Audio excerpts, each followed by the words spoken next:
When did you know that Jayden would not be available today?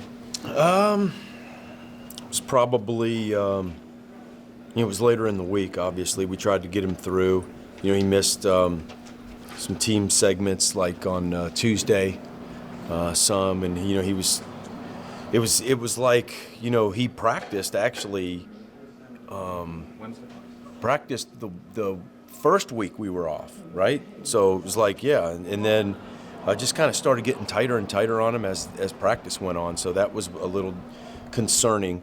And so we just didn't. And we told him this, said, look, man, we'll give it a couple days, but we're going to give Joey all the reps as much as we can, because that's the only fair thing to the team. And for him, you don't want to like take the reps out there, hobble around, and then tell Joey, hey man, you're starting today. So yeah, that would have been tough. We just let.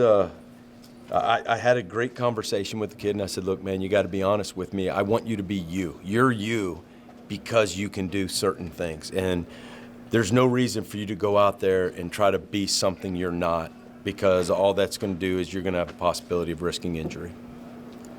It is his leg off the UCLA. What happened to UCLA? Yes, yes. Mm-hmm. Okay. Yep. This is one of the things with the bye week, just did not heal him up as he expected. Yeah, it was really, really weird, and he's gotten all the precautionaries and the MRIs and all that stuff, and it just seemed to, as the week got, and it's getting better since the beginning of this week. It's been progressively getting better, but somewhere from last Tuesday to between last Tuesday and this past Tuesday, it just started getting tighter on him.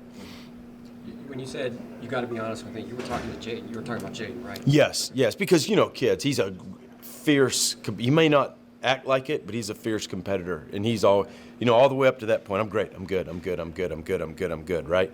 And so no, you got to be honest with me, and it was somewhere in the middle of the week he was like, and when he did that, that's when I kind of knew. Do you seem questionable for Oregon State or doubtful? You know what? It would surprise me if he didn't play. I'd be surprised. I'd be surprised because I think he's been progressively getting better. He's got today. He's got tomorrow. He's got Monday, and then we practice on Tuesday. So we'll know something more after practice on Tuesday for sure. You guys got out. Oops, go ahead, John. Well, I was going to say, for Yellen to be in this position, then suddenly you're down 28-7. Can you just talk about how he handled the whole thing and yeah, all three of those guys, we hit home runs with those three quarterbacks now. I'm just telling you, they're so special.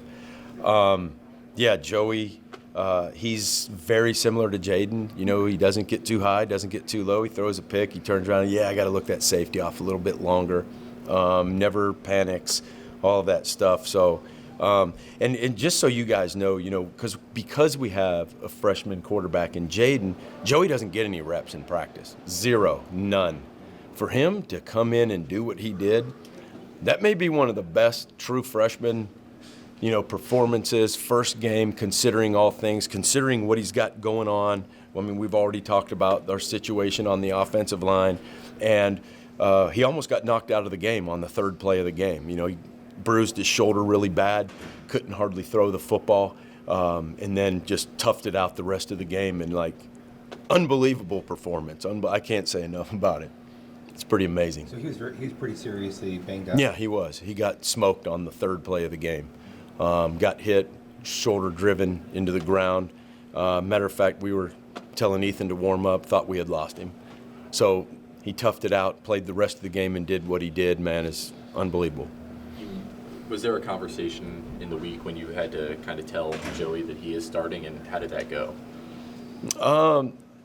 If you knew Joey, it lasted like about 4 seconds, as if I remember, his hair was all disheveled. He had just woke up that morning. We were in the quarterback room, and I said, hey, dude, there's a good chance you might be starting in the USC game. He's like, okay. So that was it. And that was the end of it. Honestly, that was it. That's Joey, though. The kids love him. How much did you have to change what you guys do or alter the playbook? Well, a lot. Because of you got to, okay, what are his strengths? And then you got to pair that up to the protections, the formations, all of the RPOs, what we were doing. And man, it was just I thought it was a great game plan, We operated everything really well. We had some mishaps. We had some guys get some foolish penalties, which, we got to find an answer to stop doing that.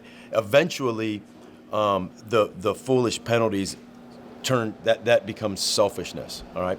And so we've got to stop that. And it's coming from guys that are fierce competitors, but they just got to understand that doesn't, you have to do everything right. And we're just not there yet as a team. And I heard Danny over here and talking about all of that, and that's where we're at as a team. It hurts. It's painful. It's like watching I have a 10-year-old son. It's like watching him, and he's going to bang into a wall, and you just got to kind of let it happen. And it's tough, man, right now to watch it all unfold. But the School of Hard Knocks is a tough teacher, and that's what we're getting taught right now. You got to do everything right. The struggles of the running game, did that really take you by surprise? No, not at all.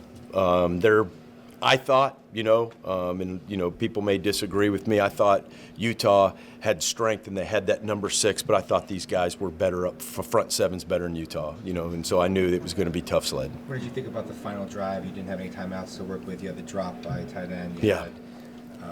Did you think about spiking the ball at any point in time? No, because we have fast calls and we got one-word calls, and so by the time we go and we spike it and all that, and we operated it, and we do it all the time, and so I felt good about it. I knew exactly what they were going to be in. I felt good about the calls. I knew we were going to have open, and just, we just didn't execute.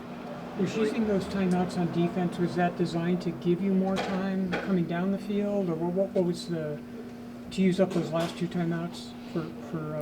Yeah, I'm not on the headphones doing that. I'm scripting plays and talking to my coaches about, okay, coming up, here we go, 2-minute drive, this is what we're going to do, this is what we're going to do. So I wasn't privy to those conversations, and don't need to be, I just let me know what I got, and let's rock and roll. I don't care if we have any time. I mean, timeouts to me or whatever, I think they're overrated a little bit, but that's just me, I think you ought to be able to operate and go down the field and rock and roll, which we do all the time.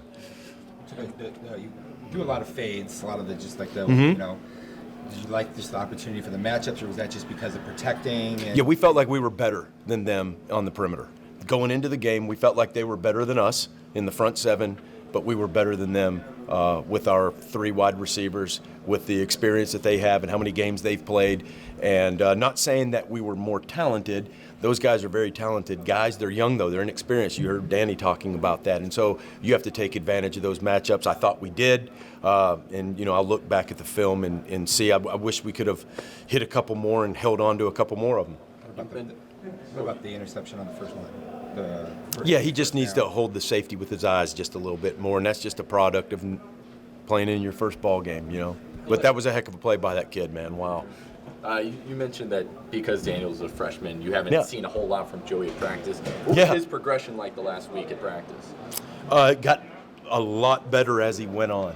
So when he gets reps and he's sure of himself and convicted about his throws, I mean, I saw that when I recruited him, and when I went to go watch him, practice, that's what he did. And he would operate his offense with authority, and he would just take it down the field and was convicted about his throws. And that's the thing, is a quarterback's got to get in the game, and he's got to get that experience to start feeling, because all those things that happen, you run one play, and the defense gives you 4 different defenses. That's really 4 different plays to a quarterback in his mind and his eyes and all of that stuff, and it's extremely hard. So, but the more reps that he got during the week, man, he did a great job. And the kids really rallied behind him, too. It was great to see. How much of a disadvantage? Usually at this time of year, a backup quarterback gets in mop-up duty. Yeah. But you guys were in a situation where you needed Jayden to get those reps early in the season. Just how much of a disadvantage was it that Joey was going out there just starting from scratch? A tremendous disadvantage. I would be up here using the word miracle, but we didn't come through. But to do what he did, my 30 years of I've never had that happen to me before in 30 years of coaching. To see a kid come in and hadn't taken a rep because the guy in front of him's a true freshman, so you don't have the time or the reps, to allow him to get reps in practice. So he gets nothing, right? So. To come in and just have a couple days of practice and do what he did, it's unbelievable, guys. It's amazing. When he hurt his shoulder, Yes. did you said you had talk about Ethan warming Mm-hmm. up, but did he just tell you, no, I'm good? How did that Yeah. conversation go? We just said, Ethan, go get warmed up. And, you could tell his first throw, sorry about that, when his first throw, he just kind of winced in pain a little bit. And then it started warming up. And then, just like Jayden played through his knee, think about that. That was 2 weeks ago that happened. He couldn't play in this game, but he played, 2.5 quarters or after that? So, that's just the competitor warrior spirit of a kid going out there and just wanting to finish the game. You can't say enough about those two kids, man, as competitors and warriors. Coach, thank you very much. Thank you. Yeah, thank you, guys.